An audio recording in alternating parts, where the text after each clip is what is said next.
বাবা, ও বাবা, আমার বাচ্চা কাচ্চা নাই বাবা, এক যুগ হয় বিয়ে হওয়ার বাবা।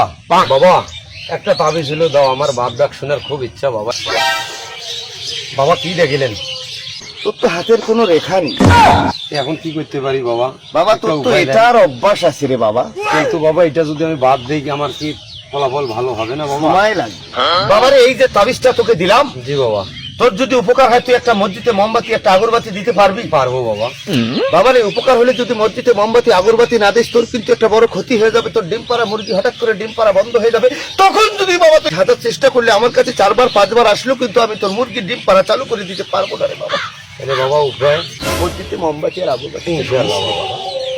আর তুই যদি বান্দিস বুকি বাবা, সোমবার মঙ্গলবার একটা মাছের কাটা দিয়ে একটা তাবিজের খোলের মধ্যে এই যে মালটা গাছটা তুই ঘরে, তুই যেহেতু পুরুষ বাবা তুই গলায় বা হাতে বাঁধ শুনতে পারবি? পারবো বাবা। বাবারে তুই রেডি হ, আগামী 6 মাসের মধ্যে তুই বাবা ডাক শুনতে পারবি।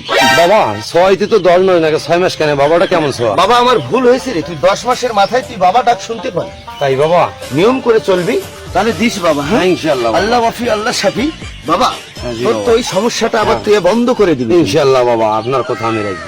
বাবারে। তুই উঠে ঘুরে এক দৌড় দিবি আর পিছনে ফিরে তাকাবি না। ইনশাআল্লাহ যা।